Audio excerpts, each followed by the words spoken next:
एक दिन आदमी दौड़ रहा था, उसके पीछे दूसरा दौड़ रहा था और जोर से चिल्ला रहा, पकड़ो उसको, पकड़ो उसको। तो लोगों ने सोचा कोई चोरी करी क्या है, और उस आदमी को पकड़ा। बोले क्यों पकड़वाया, क्या किया इसने, क्या चुराया? बोले चुराया कुछ नहीं। फिर ये मेरे घर में आकर के मुझे वेदांत सुनाता था, तो मैं कहीं भाग नहीं सकता था, क्योंकि मेरे ही घर में आके सुना रहा है, तो मैं कैसे भाग जाऊं? फिर अब वही वेदांत मैं जब उसको सुना रहा हूं तो ये भाग रहा है, मुझे अब बदला लेना है।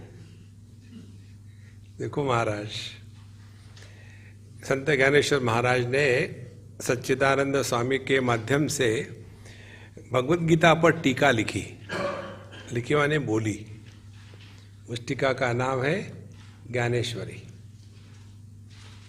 अब ये लिखने के पश्चात शिष्य महाराज ने अपने गुरु महाराज निवृत्तिनाथ जी को वो दिखाई, मैंने ये लिखा। तो उनको लगा कि गुरु महाराज कहेंगे congratulations, will publish it, will apply for the Bharat Ratna award, will apply for the academic excellence.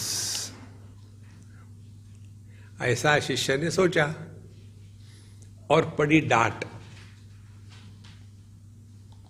तुमने क्या बताया? जो संस्कृत में लिखा था वही मराठी में लिखा है, अपनी बात करो ना। उन्होंने ये कहा, उन्होंने ये कहा, तुमको क्या कहना है, रख दो। ऐसा जब कहा तो उसके पश्चात संत ज्ञानेश्वर महाराज ने अमृतानुभव लिखा। देखो, अनुभूति की ही बातें अध्यात्म है। देखो, जैसे हम सीखते हैं, सीखते नहीं, हम पढ़ते हैं, और वो पढ़ने के पश्चात उसका अर्थ मैं में यदि घटित हो गया तो अध्यात्म में है। उसका अर्थ यदि मैं में घटित नहीं हुआ तो वो प्रवचन है। इसीलिए ये बहुत आवश्यक है कि अध्यात्म का अर्थ मैं में घटित हो। उदाहरण के लिए एक सज्जन है, उनका नाम है विश्वनाथ फॉर एग्जाम्पल, और उसके पत्नी को पूछा, आप विश्वनाथ जानते हैं? हाँ, my husband, in A derogatory expression. फिर उसके पुत्र को पूछो, आप जानते हो Vishwanath? Hitler, my dad, who else? Learn learn. अध्यात्म मैकेनिकल नहीं होता रे बाबा। तो मैंने उस लड़के को पूछा कि do you know Viswanathan? My dad यार, व्हाट एल्स? फिर तीसरे आदमी को पूछा जो विश्वनाथ भगवान वाराणसी वाले, उनका भगत है, आप जानते विश्वनाथ? विश्वनाथ बाबा, कौन नहीं जानता। उसके पश्चात एक वैयाकरण को पूछा, ग्रामेरियन, आप जानते विश्वनाथ? हाँ, षष्ठी तत्पुरुष समास। उसको तोड़ फोड़ के रख दिया। देखो, शब्द एक ही है, कितने अर्थ निकले। और जिसका नाम है विश्वनाथ, उसको पूछा, डू यू नो विश्वनाथ? मैं हूं ना।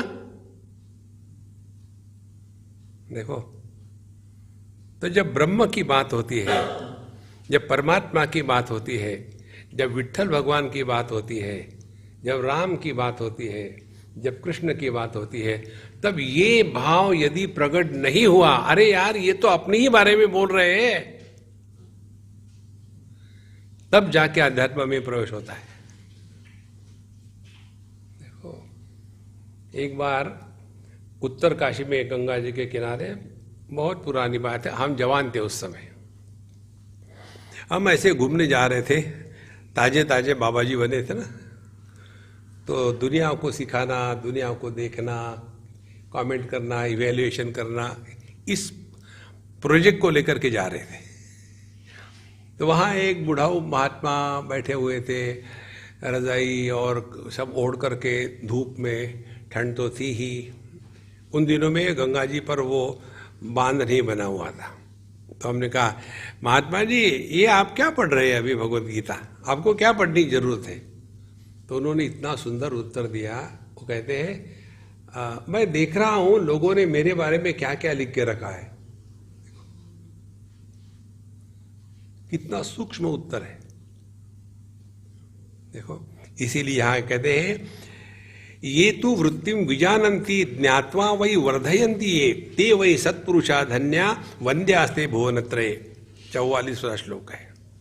जिन्होंने इस अहम ब्रह्मास्मि वृत्ति को विजानन्ति, विजानन्ति माने जानन्ति माने जानते, विजानन्ति माने इसका अनुभव है। इसीलिए अध्यात्म क्या है? Start playing. जैसे छोटे बच्चे खेलते घर घर, स्टार्ट प्लेइंग। क्या प्ले करना है? अरे यार, ब्रह्मन का अनुभव कैसा होगा, देखो ब्रह्म का अनुभव कैसा होगा।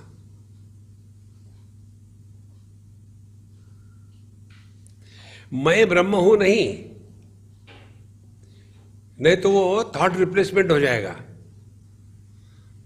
अभी अहम देहोस्मि, मैं देह हूं, फिर अहम ब्रह्मास्मि, आकाश से टपके खजूर पे लटके। देखो, तो इसके लिए हमको ब्रह्म का जो पड़ोसी है वो है आकाश।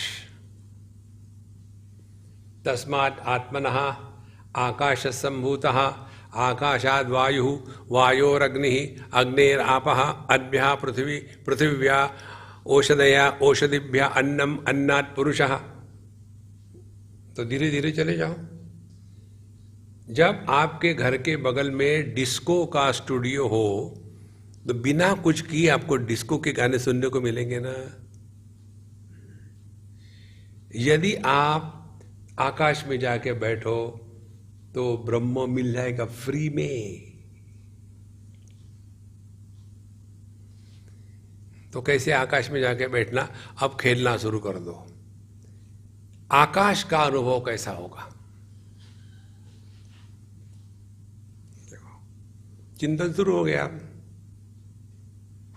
तो आकाश का अनुभव होगा। देखो, भगवद गीता के 2वें अध्याय में आता है, नैनम छिन्दन्ति शस्त्राणि, नैनम दहति पावकः, न चैनम क्लेदयन्त्यापः, न शोषयति मारुतः। अब आत्मा को पेंडिंग रखो, देखो ये किसकी बात हो रही है? ये आकाश की बात हो रही है।